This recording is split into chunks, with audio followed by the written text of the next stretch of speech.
Hello friends, तो कैसे हैं आप लोग। उम्मीद है सब सही होंगे। अब हमारी जो क्लास है, तीसरी क्लास होगी ये सीडीपी की। ठीक है, चाइल्ड डेवलपमेंट पेडागोजी की। तो आप लोग अपने चैनल को सब्सक्राइब कीजिए और शेयर भी कीजिए। काफ़ी कम तरीके से प्रोसेस हो रहा है अपना चैनल ये। कभी एक दो व्यू ऐसे करके कैसे काम चलेगा। तो आज हम पहला क्वेश्चन अपना शुरुआत करते हैं। निम्नलिखित में से कौन सा सूक्ष्म गति कौशल का उदाहरण है।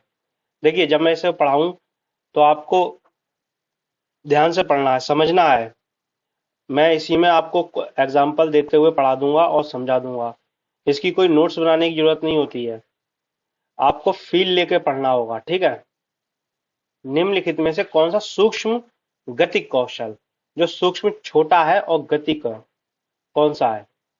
पढ़ना, लिखना, या सुधारना, या दौड़ना। ठीक है, जो छोटा कौशल है। देखिए, पढ़ेंगे तो पूरा पूरा किताब है, एक दो चीज तो पढ़ेंगे नहीं। और सुधारना, कोई चीज अगर आप सुधारना चाहेंगे सबसे पहले आपको पूरा पूरा पढ़ना पड़ेगा, तभी तो आप गलती का पता लगाएंगे। और दौड़ना तो एक आपका फिजिकल एक्टिविटी हो गई, आपको काफी लंबा भागना पड़ेगा। तो सूक्ष्म तो रह नहीं गया। सूक्ष्म क्या है अपना, लिखना।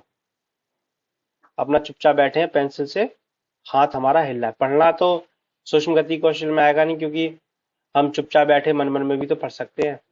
गति कहाँ हो गई इसमें। और जिसमें थोड़ी गति हो, हाथ चल रहा है हमारा, आगे गति कर रही है धीरे धीरे। दौड़ना तो बहुत तेजी दौड़ना होता है, ठीक है। तो इस तरह से इसमें क्या आएगा, लिखना। दूसरा क्वेश्चन है, किशोर डैश का अनुभव कर सकते हैं। किशोर किस चीज का अनुभव कर सकते हैं।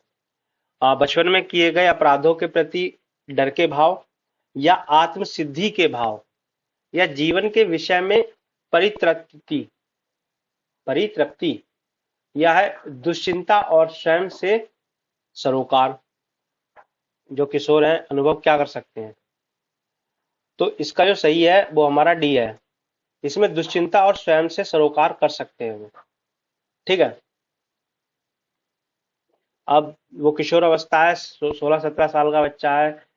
और तो वो कैसे जीवन के विषय में परितृप्ति, कहीं जीवन पूरा थोड़ी हो गया, अभी उसको जो परितृप्ति मिल गई है। आत्मसिद्धि के भाव, आत्मसिद्धि ने बाबा थोड़ी बन गया है वो, जो आत्मसिद्धि प्राप्त कर ली है। बचपन के लिए किए गए अपराधों के प्रति डर के भाव, भाई ये भी नहीं आएंगे, क्योंकि वो किशोर अवस्था में है। 18 साल से कम है उसे। अगर मतलब कि अपराध, हमने किसी से झूठ बोला या पीट दिया, ये हो जाएगा, तो ऐसा भाव नहीं होगा उसमें, ठीक है। शारीरिक रूप से अक्षम बच्चों को सामान्यतः डैश होता है। जो शारीरिक रूप से होते हैं, जैसे कि कोई लिखने में प्रॉब्लम, किसी के हाथ में प्रॉब्लम है, किसी के पैर में, किसी की आंख में, ऐसे जो अक्षम बच्चे होते हैं उसमें क्या होता है, समानता क्या होती है। डिसलेक्सिया, देखिए इंपॉर्टेंट है, मैं इसी में आपको पढ़ा देता हूँ। एक्स्ट्रा वो वीडियो बनाने की जरूरत नहीं है। डिसकैलकुलिया जो होते हैं, कैलकुलिया, कैलकुलिया से याद रखो कैलकुलेटर। और कैलकुलेटर जो होता है वो मैथ में यूज होता है। तो इस, अगर किसी को डिसकैलकुलिया है तो गणित संबंधी विकार है, कि वो गणित में कमजोर है बच्चा। डिसलैक्सिया, लेक्सिया मतलब मान लो लेक्चर देना, ले से लेक्चर, ले से लेक्चर। लेक्चर कब मतलब पढ़ने में, या कोई पढ़ पढ़ के लेक्चर नहीं देते नेता वगैरह।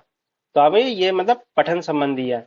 ग्राफिया, ग्राफिया मतलब ग्राफ, जैसे कि आपको ट्रायंगल बनाना है, ठीक है, इस तरह से, या सर्कल बनाना है। तो ये जो चीजें हैंगी, ये डिसग्राफिया में आएंगी। डिसग्राफिया, तो ये ग्राफ, और ग्राफ में क्या कर रहे हैं हम, लिख ही तो रहे हैं, बताओ, लिख नहीं रहे। तो इस वैसे ग्राफिया से मैथ, कई डाउट होंगे कि मैथ में, लेकिन आप इतना ध्यान रखें, ग्राफिया मतलब कि आप पेंसिल से जब ग्राफ बनाओगे तो पेंसिल से आप लिखोगे। तो ये है लिखन संबंधी, और ये बोलने संबंधी, मतलब पढ़ने संबंधी, और ये है मैथ। तो हमारा थीमिया, जो डिसथीमिया है, वो है समानतः होता है शारीरिक रूप से, ठीक है। समानतः क्या होता है, शारीरिक रूप से। डिसथीमिया जो शारीरिक रूप से होता है। आगे है आंशिक पुनर्वलन। आंशिक पुनर्वलन, अब आंशिक पुनर्वलन के बारे में सबसे पहले पढ़ेंगे हम लोग। इसमें जो पहला है हमारा, वास्तविक कक्ष में अनुप्रयोगों से नहीं किया जा सकता। पशुओं को प्रशिक्षित करने में सर्वाधिक कार्य करता है। यह सतत पूर्णबलन की अपेक्षा अधिक प्रभावी होता है, सपथ पूर्णबलन की अपेक्षा कम प्रभावी होता है। जो आंशिक वो पुनर्बलन होता है वो, इसका जो हमारा सही है वो सी है। ठीक है, सतत पूर्णबलन की अपेक्षा अधिक प्रभावी होता है। ठीक है, इसके आगे चलते हैं। प्रतिभाशाली विद्यार्थी, जो अच्छे विद्यार्थी होते हैं, प्रतिभाशाली से ही सबसे पता लग रहा होगा कि सामान्य से ऊपर जो होते हैं बच्चे, क्लास में कुछ ही होते हैं। ठीक है, जो जो आप देखते हैं कि 30-40 बच्चों की क्लास होती है, उसमें 4-5 ही बच्चे जो टॉप में जिनका कंपटीशन चलता है, बाकी तो सब नॉर्मल से ही होते हैं, उसमें ऐसा कुछ नहीं है। तो इसमें क्या होता है, जो प्रतिभाशाली बच्चे होते हैं उसके बारे में बताना है। स्वभाव के अंतर्मुखी होते हैं, जो स्वभाव होता है उनका, उनके अंतर्मुखी, या अपनी आवश्यकताओं को दृढ़ता पूर्वक नहीं कह पाते। भाई अगर अगर अब वह अपनी आवश्यकताओं को दृढ़ता पूर्वक नहीं कह पाएंगे तो प्रतिभाशाली कैसे हो जाएंगे वो? प्रतिभाशाली तो बेझिझक बोलते हैं, अपने निर्णय में आत्मनिर्भर होते हैं, या शिक्षकों से स्वतंत्र होते हैं। भाई शिक्षकों से अगर स्वतंत्र होगे तो शिक्षा प्राप्त कैसे करोगे? वो इतने भी प्रतिभाशाली नहीं कि स्वयं सेल्फ स्टडी कर रहे हो। ठीक है, तो इसमें सबसे जो है हमारा सी है, अपने निर्णय में आत्मनिर्भर होते हैं। जैसे कि उनसे कोई कहेगा नहीं कि तुम पढ़ लो या ये कर लो वो कर लो, वो अपने आप कर लेते हैं, वो समझते हैं जिम्मेदारी को। फिर है वाइगॉस्की के सिद्धांत का निहितार्थ है। वाइगॉस्की का नाम आया तो समाज से संबंधित होगा। ठीक है, ये अधिकतर ही होता है, तो हम लोग पढ़ेंगे उसके बाद देखेंगे। प्रारंभिक व्याख्या के बाद कठिन सवालों को हल करने में बच्चे की सहायता न करना, या बच्चों की संगति में सिस्टम रूप से सीख सकते हैं जिनका बुद्धि लब्धि उनके बुद्धि लब्धि से कम होती है, या सहयोगात्मक समस्या समाधान, या प्रत्येक विद्यार्थी को व्यक्तिगत रूप से दत्तकार देना। भाई दत्तकार देना सबको और प्रत्येक विद्यार्थी को व्यक्तिगत रूप से, तो ये तो कोई मतलब नहीं है कि आप होमवर्क दे रहे हैं दबादब, क्या मतलब? वो होमवर्क दे के क्या सीख लेगा? जब अगर टीचर और बच्चा आपस में अगर जब बैठते हैं तभी कुछ सीख पाते हैं। आपने एक होमवर्क दे दिया तो वो क्या सीख रहा है वहां पे? वो कुछ नहीं सीख रहा है, तो सिखाने वाला कोई है ही नहीं। अब बच्चे को तभी होमवर्क दें जब क्लियर हो कि बच्चा जानता है, इस चीज को कर सकता है। ये नहीं आपने पढ़ाया और छोड़ दिया वहीं पर, बोले ये घर से करके लाना, आपको ये पता ही नहीं कि बच्चा कर पाएगा नहीं कर पाएगा, क्या सीखा क्या नहीं। तो ये होता है सहयोगात्मक समस्या समाधान, वाइगॉस्की के सिद्धांत का निहितार्थ है। तो सहयोगात्मक कहाँ होगा? समाज में। ठीक है, तो हमारा आंसर होगा सी, सहयोगात्मक समस्या समाधान। और सहयोगात्मक समस्या समाधान तभी होगा जब वह समाज में, या एक अपना एक छोटा स्कूल होता है वो समाज ही तो होता है, समझ गए? तो इसको समाज मैंने आपको बोल दिया था, समाज का जहां बात आएगी उस पर फोकस करना है। उसके बाद है हमारा चिंतन के सूचना प्रकरण सिद्धांत में निम्नलिखित चरण आते हैं। जो चिंतन, जो सोचते हैं बच्चे, चिंता से करते हैं उसको, उसमें क्या क्या मतलब किस रूप से वो चिंतन करते हैं, वो ये कहना चाह रहा है। पहला है प्रतिक्रिया क्रियान्वयन, और दूसरा है प्रतिक्रिया चयन, फिर है पूर्व प्रक्रमण, और फिर है श्रेणीकरण। तो इसमें जो है हमारा सबसे पहले आता है पूर्व प्रकरण प्रक्रमण। पूर्व से क्या है, जब भी बच्चा सोचता है वो अपनी पुरानी बातें सोचता है पहले से। या आप कोई टॉपिक पढ़ा रहे हैं तो मान लो आपने मछली के बारे में बताना चाह रहे हैं, मछली के बारे में या मधुमक्खी के बारे में या हाथी के बारे में, तो उसने मान लो हाथी के बारे में आपने बताया, हाथी का नाम लेते ही आज आप उसे पढ़ाएंगे कि हथनी, जो 10-12 हाथी होते हैं उसमें हथनी होती है, हाथी नहीं होते, वह झुंड में रहना पसंद करते हैं, और वो 100 किलो खाते हैं, और या 100 किलो का वजन होता है उनका दिन में। तो इस तरह से जब आप पढ़ाएंगे, जैसे आप बोलेंगे हाथी के बारे में आज पढ़ेंगे, तो बच्चा कहीं ना कहीं पीछे का अपना सोचेगा, या उसने टीवी में देखा होगा किसी मूवी में, या किसी किताब में देखा होगा हाथी, तो वो उसके बारे में सोचने लगा। पूर्व प्रकरण, जब चिंता करता है, ठीक है, चिंतन करता है, सॉरी, चिंता तो टेंशन में हो जाता है, ठीक। तो उसके सबसे पहले पूर्व प्रकरण, उसके बाद है श्रेणीकरण।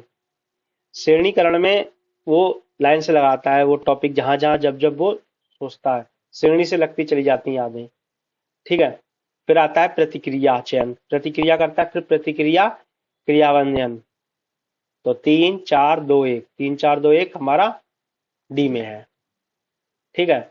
आठवां है, एक बच्चा जोक डैश से ग्रस्त है, ठीक है। एक बच्चा है जो डैश से ग्रस्त है, जोक, ठीक है, जो है जोक नहीं, ठीक है, डैश से ग्रस्त है। वह साकोवाज और न्यूक्लियर और अनक्लियर में अंतर नहीं कर पाता। सावाज न्यूक्लियर और अनक्लियर में अंतर नहीं कर पाता, कि वो सा लिखा है तो भी बाज पढ़ रहा है, अपना बाज लिखा है तो भी बाज पढ़ रहा है, या फिर सा लिखा है तो सा पढ़ रहा है और बाज लिखा है तो भी सा पढ़ रहा है अपना, इस चीज में अंतर नहीं कर पा रहा। तो ये क्या है, देखिए, जब वो उसे किस चीज की प्रॉब्लम है, ये आपको मैंने अभी बता दिया था, बोलने में या पढ़ने में, ठीक है। पढ़ने संबंधी जब प्रॉब्लम होती है तो क्या है, वो डिसलेक्सिया, ठीक है। तो क्या है, लेक्चर देगा, लेक्चर पढ़ के ही देता है, ठीक है। तो डिसलेक्सिया, मैंने बोला लेक्चर, ध्यान रखना। फिर है 9, सीखने संबंधी न्यूरोयोग्यताएं समानतः। जो सीखने संबंधी न्यूरोयोग्यताएं होती हैं कि बच्चे को आप सिखा रहे हैं और वह किन किन कारणों से नहीं सीख सकता, एक मोटी सी बात है, कैसी क्या क्या न्यूरोयोग्यताएं हैं एक बच्चे में, आप उसे सिखाना चाहें और वह नहीं सीख पा रहा है। तो पहला है, लड़कियों की तुलना में अधिकतम लड़कों में पाई जाती है, मतलब कहने का मतलब लड़कियां ज्यादा सीख सीख लेती हैं, लड़के कम सीख पाते हैं। या फिर है, अधिकतम उन बच्चों में पाई जाती है जो शहरी क्षेत्रों की अपेक्षा ग्रामीण क्षेत्रों से संबंधित होते हैं। कहने का मतलब इसका, शहरी क्षेत्र के बच्चे ज्यादा अच्छे होते हैं, ग्रामीण क्षेत्र में कम अच्छे होते हैं। उन बच्चों में पाई जाती है, विशेष है, जिनके पैतृक अभिभावक इस प्रकार की समस्याओं से ग्रसित होते हैं। यहाँ वो कह रहा है कि जिनके माता पिता सीखने में निर्योग्य हैं, उनके बच्चे भी ऐसे ही होंगे, ठीक है। जेनेटिक कारण, यह सबसे श्रेष्ठ बुद्धि लब्धि वाले बच्चे में पाई जाती है। निर्योग्यता भैया, निर्योग्यता मतलब कि वह सीख नहीं सकता, और यहाँ पे तो ये बोल रहा है सबसे श्रेष्ठ बच्चा, समझ रहे बात को। तो इसमें क्या है, इसमें आएगा सी, उन बच्चों में पाई जाती है, विशेष है, जिनके पैतृक अभिभावक इस समस्या से ग्रसित होते हैं, ठीक है। फिर 10वां, विद्यालय में नियमित उपस्थिति के लिए वंचित बच्चों को प्रोत्साहित करने का निम्नलिखित में से कौन सा तरीका सर्वाधिक उपयोग उपयुक्त होगा, ठीक है। तो आपको बताना है। तो पहला जो हमारा ऑप्शन है वो है, बच्चों को विद्यालय आने की अनुमति न देने को कानून दंडनीय अपराध बनाया जाए। ये तो गलत है, ठीक है। विद्यालय द्वारा बच्चों को एकत्रित करने वाले एक व्यक्ति को नियुक्त किया जाए, जो प्रतिदिन घरों से बच्चों को लेकर आए। जो बच्चे स्कूल नहीं आते हैं उनके लिए है, तो हम उनको दंडनीय अपराध तो दे नहीं सकते कानून के रूप में, और ऐसा कोई आदमी थोड़ी लगाएंगे कि घर घर से लाके जबरदस्ती बच्चों को लेके आए, या बच्चों को आकर्षित करने के लिए उसको प्रतिदिन 5 रुपए देना, ये भी गलत है। सबसे सही तरीका इन चारों में आवासीय विद्यालय खोलना, उनको वहीं विद्यालय में रखें और वहीं पढ़ाएं, ठीक है। जो बच्चे वंचित रहते हैं, स्कूल नहीं आ पाते हैं, ठीक है, उनके लिए मैं कह रहा हूँ। आगे है 11, विद्यालय में लिंग भेदभाव से बचने का सर्वाधिक तरीका हो सकता है। सर्वाधिक तरीका लिंग भेदभाव से बचने का क्या हो सकता है, बचना है, ठीक है। पुरुष एवं महिला शिक्षकों को समान संख्या में भर्ती करना, या विद्यालय में लिंग भेदभाव को दूर करने के लिए नियम बनाना और सख्ती से उसका पालन करना, या संगीत प्रतियोगिता के लिए लड़कियों की अपेक्षा अधिक लड़कों को चयन करना, या शिक्षकों द्वारा उनके लिंग पक्षपातपूर्ण व्यवहारों का अधिक संज्ञान। तो इसमें आपको बताना है कि इसमें सबसे सही क्या होगा। सबसे सही इसमें जो है वो हमारा डी है, शिक्षकों द्वारा उनके लिंग पक्षपातपूर्ण व्यवहारों का अधिक संज्ञान लेना, कि ऐसा टीचर कोई भी कदम ना उठाए जो बच्चों को एहसास दिलाए कि वह लड़का है वह लड़की है। ठीक है, इस तरह से। 12वां है सह शिक्षण क्षेत्रों में निष्पादन के आधार पर शैक्षणिक क्षेत्रों में निष्पादन के स्तर को बढ़ाने का औचित्य स्थान किस आधार पर किया जा सकता है। शैक्षणिक क्षेत्रों के निष्पादन के आधार पर शैक्षणिक क्षेत्रों में निष्पादन के स्तर को बढ़ाने का औचित्य स्थान किस आधार पर किया जा सकता है। यह वैज्ञानिक भिन्नताओं को संतुष्ट करता है। यह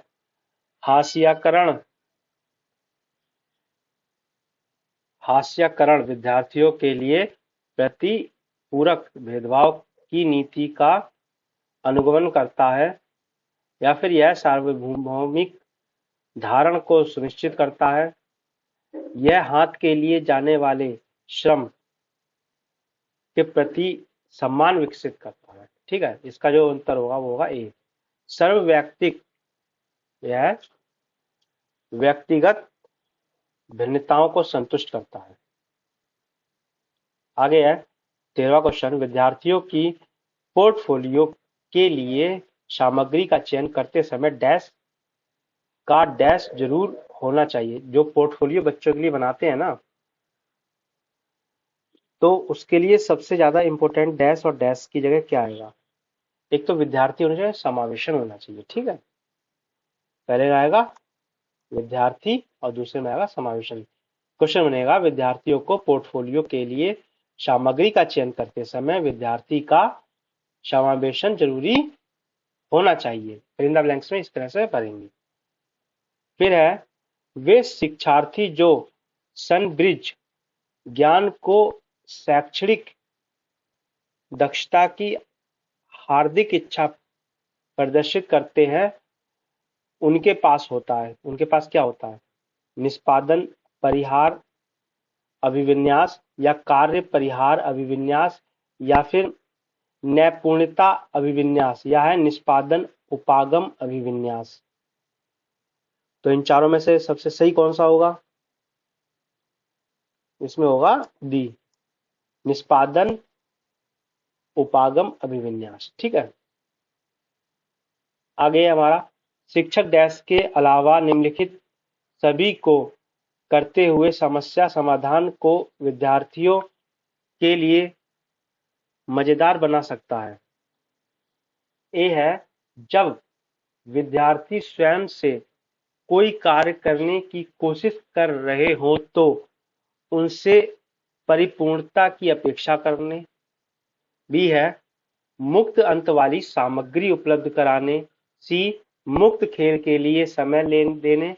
या डी सृजनात्मक चिंतन के लिए असीमित अवसर उपलब्ध कराने। ठीक है, इसमें सबसे सही हमारा ए, जब विद्यार्थी स्वयं से कोई कार्य करने की कोशिश कर रहे हो तो उनसे परिपूर्णता की अपेक्षा करने की वो पूरी तरह से अच्छे से करेंगे। निम्नलिखित में से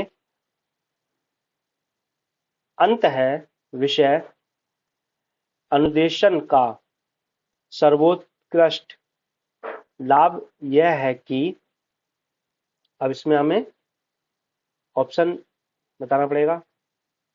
अंत विषय, ठीक है, अंत अंत है वो वाला है, ये वाला ह काट देंगे और ये दो अंत है विषय।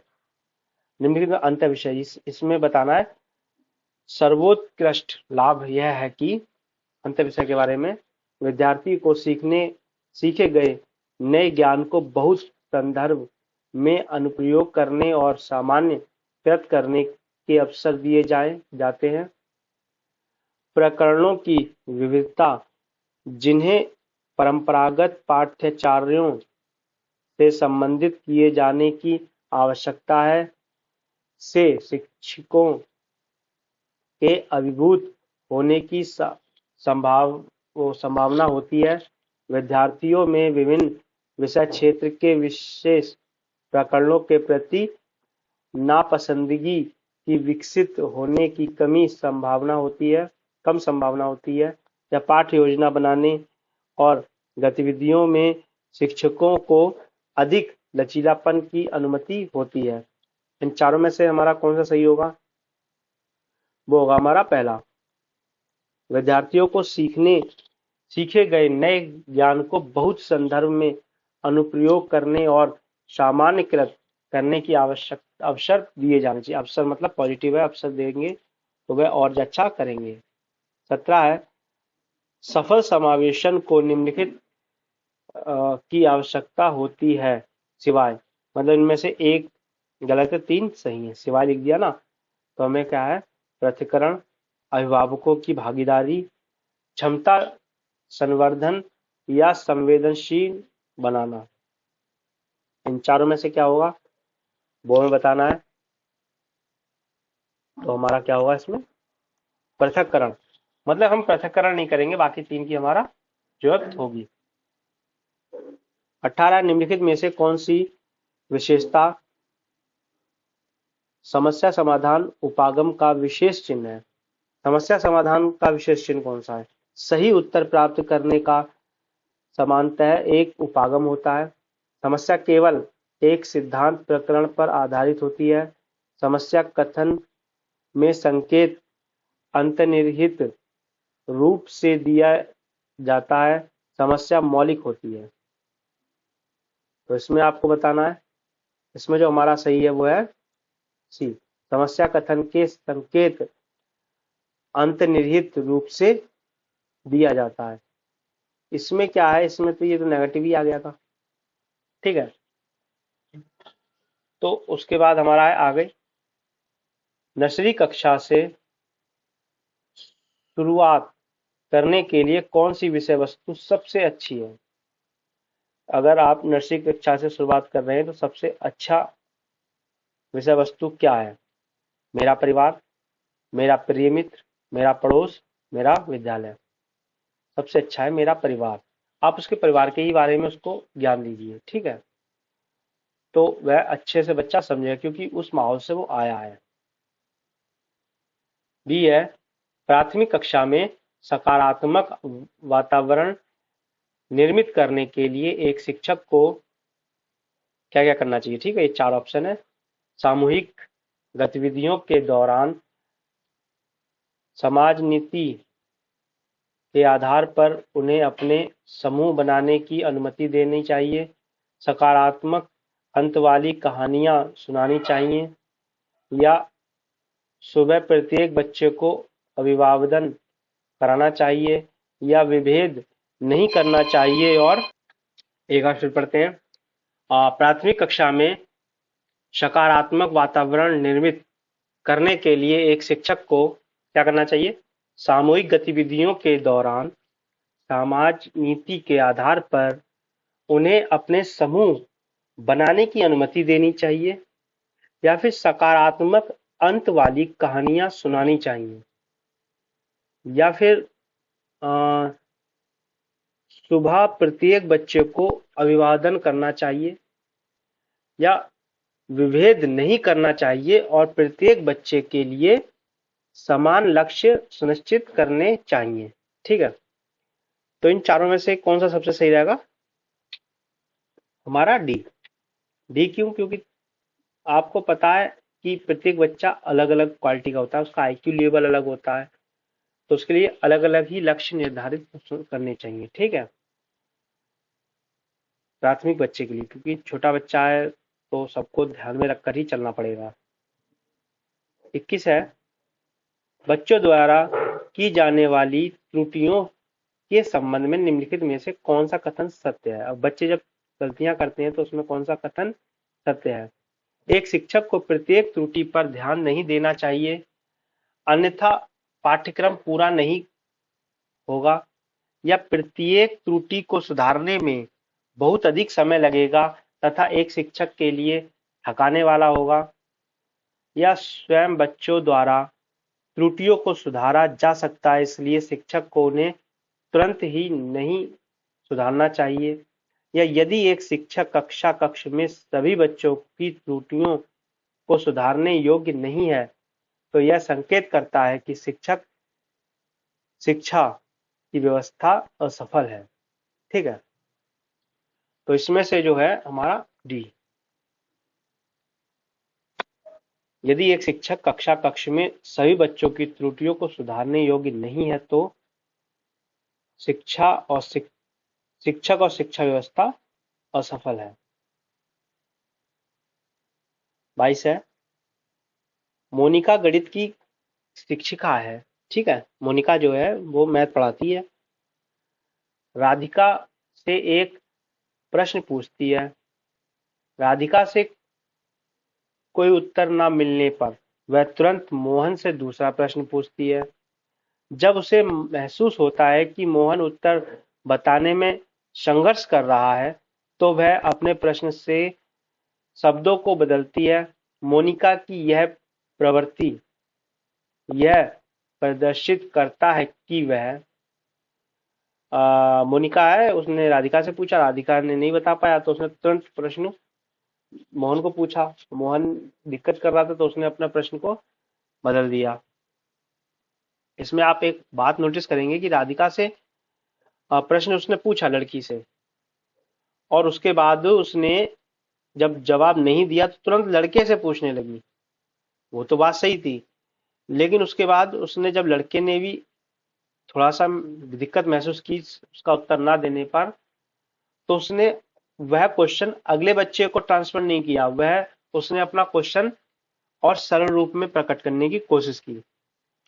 तो यह क्या दर्शाता है? अपने सवाल के प्रति थोड़ा घबराई गई है कि उसे लग रहा है टीचर को कि मैंने सवाल गलत पूछ लिया।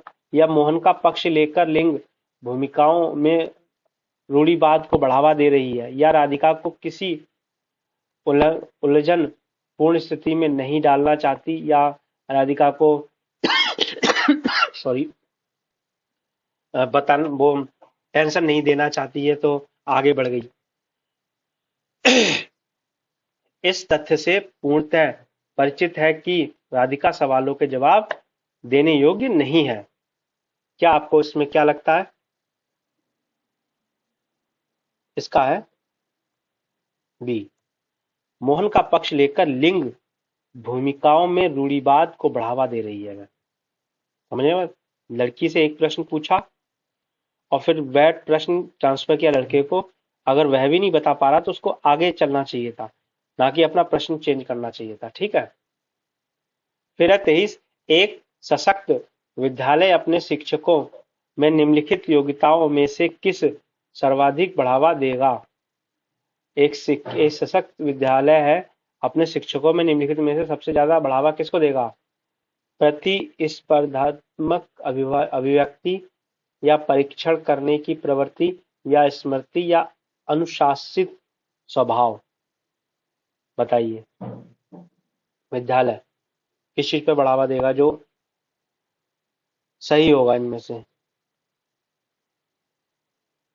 थोड़ा सोच समझ के देखिए। स्मृति याद करने का क्या मतलब है कि आप उन्हें रटाएंगे, या अनुशासित स्वभाव मतलब कि बिल्कुल डंडा लेके तैयार है, या परीक्षण करने की प्रवृत्ति बस परीक्षा ही कराए जा रहे हैं दवा। ये नहीं, इसका है सही ए, प्रतिस्पर्धात्मक अभिव्यक्ति, मतलब कि उसमें एक क्वालिटी जनरेट करेंगे बच्चों में कि आप प्रतिस्पर्धा मतलब कंपटीशन से करें कि आप तेज हैं, इस तरह से पढ़े। प्रतिस्पर्धात्मक, हिंदी भी काफी हार्ड होती है। फिर है आगे, भाषा में अर्थ की सबसे छोटी इकाई क्या है? भाषा में अर्थ की सबसे छोटी इकाई वो है स्वनिम। ठीक है, अर्थ की सबसे छोटी इकाई किसकी? अर्थ की, स्वनिम। फिर है बुद्धि लब्धि समानता डैश रूप से शैक्षणिक निष्पादन से संबंधित होती है। बुद्धि लब्धि किससे संबंधित होती है ये बताना है आपको। जो बुद्धि लब्धि है वो समांतर रूप से शैक्षणिक निष्पादन से संबंधित होती है। माध्यम, कम से कम, वाक्य या उच्च, इनमें से आपको बताना है। इसमें होगी हमारी डी, उच्च। फिर है 26 बहुबुद्धि सिद्धांत निम्नलिखित निहितार्थ देता है सिवाय। इसमें देखिए एक गलत होगा, बाकी सब सही होंगे। सिवाय लिख दिया ना, इसकी वजह से एक सही होगा या बाकी सब गलत होंगे इस तरह से। संवेगात्मक बुद्धि बुद्धि लब्धि से संबंधित नहीं है, ये तो होती है। बुद्धि प्रकरण संघर्ष क्रियाओं का एक विशिष्ट समुच्चय है जिसका उपयोग एक व्यक्ति द्वारा समस्या समाधान के लिए किया जाता है। या विषय को विभिन्न तरीकों से प्रस्तुत किया जा सकता है या विभिन्न तरीकों से सीखने का आकलन प्रस्तुत किया जा सकता है। इसका सबसे सटीक है बी। बुद्धि प्रक्रमण संघर्ष क्रियाओं का एक विशिष्ट समुच्चय है जिसका उपयोग एक व्यक्ति द्वारा समस्या समाधान के लिए किया जाता है। बी ठीक है। फिर है 27 सीखने के लिए आकलन निम्नलिखित का ध्यान है सिवाय। सीखने का जो आकलन निम्नलिखित का ध्यान है सिवाय विद्यार्थियों की आवश्यकता या विद्यार्थियों की त्रुटियां या विद्यार्थियों की अधिगत अधिगत शैलियां या विविध तरीकों से सीखने का आकलन प्रस्तुत किया जा सकता है। इन चारों में से कौन सा सही होगा? वो है विद्यार्थियों की आवश्यकताएं। ठीक है, मतलब कि विद्यार्थियों की आवश्यकताओं को देखकर आकलन नहीं किया जाता है, उसकी त्रुटियां देखी जाती हैं आकलन करने के लिए। विद्यार्थियों की अधिगम शैलियां देखे कि उसने किस तरह से अपना लिखा है या फिर किस तरह से याद किया है, क्या सोचता है उस विषय के बारे में, या विविध तरीकों से सीखने का आकलन और कितनी तरीकों से वो सीख सकता है। इन चीजों का आकलन होता है, ना कि विद्यार्थी आवश्यकता है कि उसे इस चीज की आवश्यकता है, उस चीज की आवश्यकता है, वो पूरी की जाए। उसके बाद है हमारा 1 मिनट। एक क्वेश्चन थोड़ा कट रहा है, कोशिश करते हैं आ जाए सब। नहीं आ पाएगा, अभी मैं करता हूँ, ठीक है। उम्मीद है आ गया होगा। यस, आ गया है। एक जुड़वा भाई, ठीक है, जो जुड़वा भाई है में से एक को सामाजिक आर्थिक रूप संदनात्मक परिवार द्वारा गोद लिया गया। जुड़वा भाई है, एक को एक जो है आर्थिक रूप से मजबूत है परिवार, उसने गोद लिया, दूसरे को निर्धन परिवार ने। लिखे 1 वर्ष के बाद उसके बुद्धि लब्धि के बारे में निम्नलिखित में से अवलोकित होने की सर्वाधिक संभावना है। तो 2 बच्चे थे जुड़वा, एक को अमीर परिवार ने ले लिया गोद और एक को गरीब परिवार ने। 1 साल बाद वो पूछ रहा है बुद्धि लब्धि किसकी सबसे अच्छी होगी। धनी सामाजिक आर्थिक परिवार वाले लड़के की अपेक्षा निर्धन परिवार वाले लड़का अधिक अंक प्राप्त करेगा। यह सामाजिक आर्थिक स्तर को प्रभावित तो नहीं करता, या निर्धन परिवार वाले लड़के की अपेक्षा धनी सामाजिक आर्थिक परिवार वाला लड़का अधिक अंक प्राप्त करेगा, या दोनों समान रूप से अंक प्राप्त करेंगे। ये बताना है आपको। ये मोटा मोटा बता रहा है आपको, सिंपल सा, कि अमीर लोगों के बच्चे ज्यादा तेज होते हैं या गरीब के, इस तरह से वो लेने की कोशिश कर रहा है। वो तो उसने दिखा दिया आपको थोड़ा कंफ्यूज करने के लिए कि दोनों दोनों है, तो परिवृष्ट क्लियर कर रहा है कि दोनों दोनों एक ही माता पिता की संतान है, तो अनुवांशिक गुण तो सेम होंगे ही, लेकिन परिवृष्ट पे कितना ध्यान पड़ेगा तो उसका है सबसे अच्छा इसका बी, सामाजिक आर्थिक स्तर को प्रभावित नहीं करेगा। ठीक है, जो जिसकी बुद्धि जितनी है वो उतनी तेज रहेगा। निम्नलिखित में से कौन सा सीखने के लिए अधिकतम रूप से अभिप्रेरित करता है? सबसे ज्यादा सीखने के लिए अभिप्रेरित क्या करता है? बहुत सरल या कठिन लक्ष्यों का चयन करने की प्रवृत्ति, या लक्ष्यों को प्राप्त करने में व्यक्तिगत संतुष्टि, या बाह्य कारक, या असफलता से बचने के लिए अभिप्रेरणा। सबसे ज्यादा मोटिवेट क्या करता है?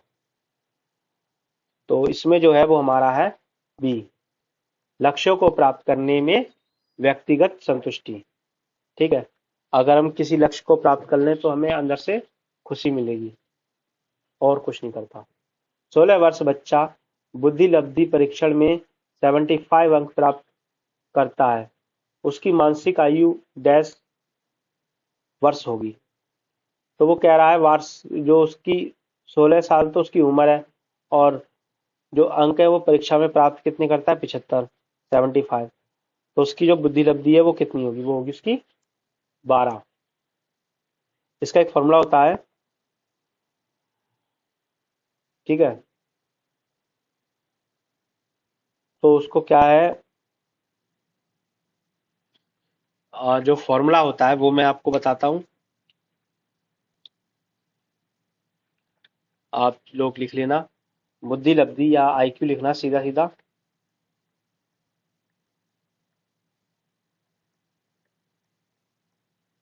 आईक्यू बराबर मानसिक आयु अपॉन वास्तविक आयु। ठीक है, वास्तविक को क्या, वास्तविक वी ए लिख दो, आप लिख लेना थोड़ा सा, मल्टीप्लाई 100। तो आप इसमें लिख दीजिए क्या क्या आएगा। आईक्यू कितना? 75 अंक, बुद्धि लब्धि परीक्षण में 75 आए थे ना, और उसके बाद इधर मानसिक आयु कितनी हो जाएगी बतानी है। हाँ, मेंटल एज, और उसके बाद यहाँ नीचे क्या जाएगा? 16, और इधर क्या जाएगा हमारा, यहाँ मल्टीप्लाई, और यहाँ 100। तो ये जो है इसके पास चले जाएगा, इस 100 जो है ऊपर और ये नीचे आ जाएगा। ठीक है, तो हमारा सीधा सीधा हो जाएगा M A is equal to 75, ये इसके पास जाएगा ना, ये भाग में तो गुणा में जाएगा। मैं आपकी मैथ की क्लास बहुत जल्दी लूंगा, फिर आपको सारा क्लियर हो जाया करेगा। और नीचे क्या में जाएगा हमारा? 16, 100। तो इसका कहते हैं सीधा 4 से काट दो, 4 चौक 16, और ये जाएगा 25 से, 25 से 4 से 25, 25 से ये जाएगा कितनी बार? 3 बार, और 3 चौक 12। ठीक है, तो हमारा आंसर आ गया 12। ठीक है, उम्मीद है आपको क्लास अच्छी लगी होगी। लाइक कीजिए, सब्सक्राइब कीजिए, थैंक यू।